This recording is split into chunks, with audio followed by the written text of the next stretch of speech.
Incident of the letter. It was late in the afternoon when Mr. Utterson found his way to Dr. Jekyll's door, where he was at once admitted by Poole and carried down by the kitchen offices and across a yard which had once been a garden, to the building which was indifferently known as the laboratory or dissecting rooms. The doctor had bought the house from the heirs of a celebrated surgeon, and his own tastes, being rather chemical than anatomical, had changed the destination of the block at the bottom of the garden. It was the first time that the lawyer had been received in that part of his friend's quarters, and he eyed the dingy, windowless structure with curiosity, and gazed round with a distasteful sense of strangeness as he crossed the theatre, once crowded with eager students and now lying gaunt and silent, the tables laden with chemical apparatus, the floor strewn with crates and littered with packing straw, and the light falling dimly through the foggy cupola.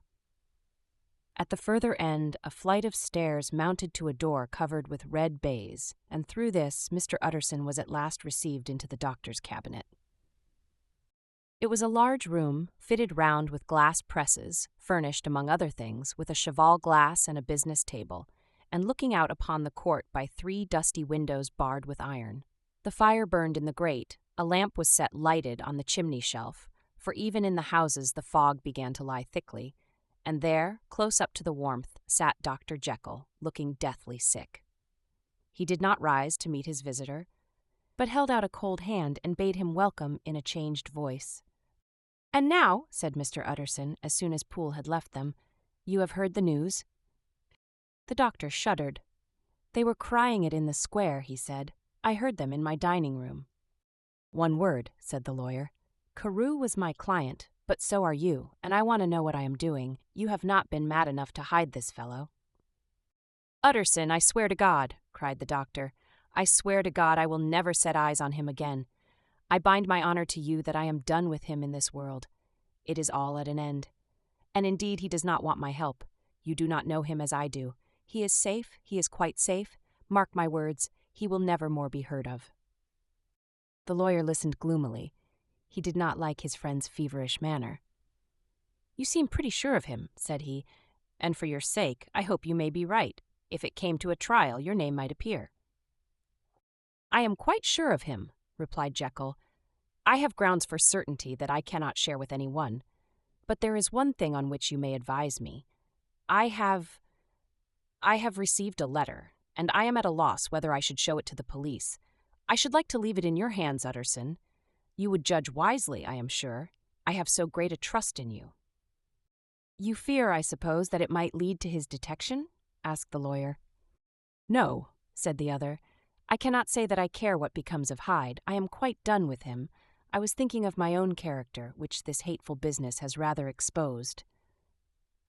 Utterson ruminated a while. He was surprised at his friend's selfishness, and yet relieved by it. "Well," said he at last, "let me see the letter."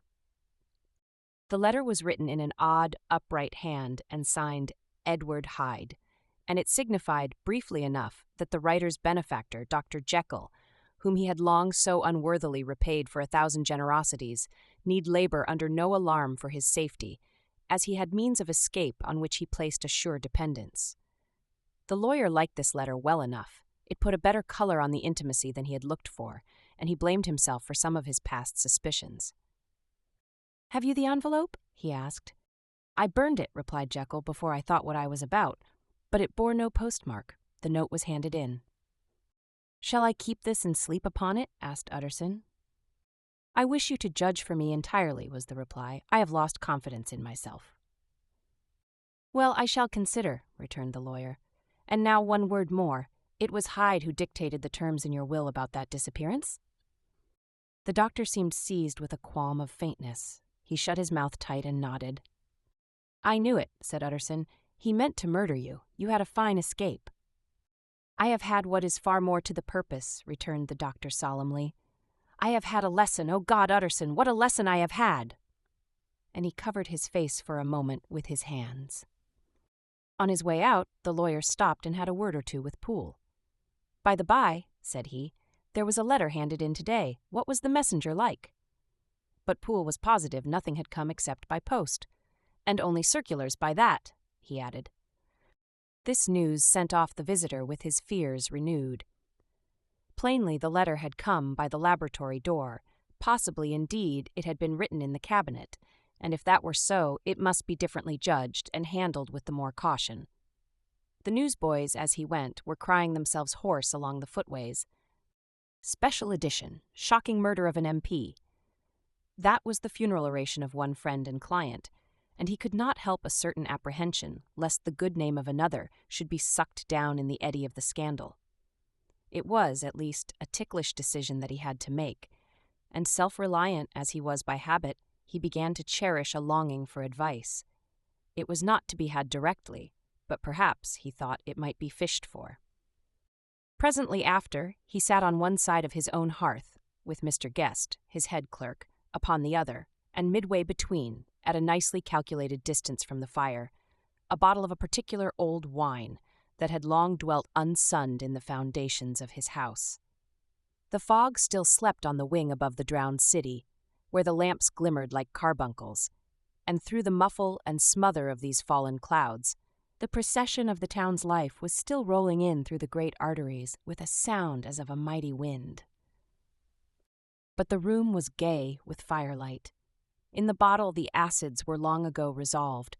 The imperial dye had softened with time, as the color grows richer in stained windows, and the glow of hot autumn afternoons on hillside vineyards was ready to be set free and to disperse the fogs of London. Insensibly the lawyer melted. There was no man from whom he kept fewer secrets than Mr. Guest, and he was not always sure that he kept as many as he meant. Guest had often been on business to the doctor's. He knew Poole. He could scarce have failed to hear of Mr. Hyde's familiarity about the house. He might draw conclusions. Was it not as well, then, that he should see a letter which put that mystery to right? And above all, since Guest, being a great student and critic of handwriting, would consider the step natural and obliging. The clerk, besides, was a man of counsel. He could scarce read so strange a document without dropping a remark, and by that remark Mr. Utterson might shape his future course. "This is a sad business about Sir Danvers," he said. "Yes, sir, indeed. It has elicited a great deal of public feeling," returned Guest. "The man, of course, was mad." "I should like to hear your views on that," replied Utterson. "I have a document here in his handwriting. It is between ourselves, for I scarce know what to do about it. It is an ugly business at the best, but there it is, quite in your way, a murderer's autograph." Guest's eyes brightened, and he sat down at once and studied it with passion. "No, sir," he said, "not mad, but it is an odd hand." "And by all accounts a very odd writer," added the lawyer. Just then the servant entered with a note. "Is that from Dr. Jekyll, sir?" inquired the clerk. "I thought I knew the writing. Anything private, Mr. Utterson?" "Only an invitation to dinner. Why? Do you want to see it?" "One moment. I thank you, sir." And the clerk laid the 2 sheets of paper alongside and sedulously compared their contents. "Thank you, sir," he said at last, returning both. "It's a very interesting autograph." There was a pause, during which Mr. Utterson struggled with himself. "Why did you compare them, Guest?" he inquired suddenly. "Well, sir," returned the clerk, "there's a rather singular resemblance. The 2 hands are in many points identical, only differently sloped." "Rather quaint," said Utterson. "It is, as you say, rather quaint," returned Guest. "I wouldn't speak of this note, you know," said the master. "No, sir," said the clerk, "I understand." But no sooner was Mr. Utterson alone that night than he locked the note into his safe, where it reposed from that time forward. "What?" he thought. "Henry Jekyll forged for a murderer!" And his blood ran cold in his veins.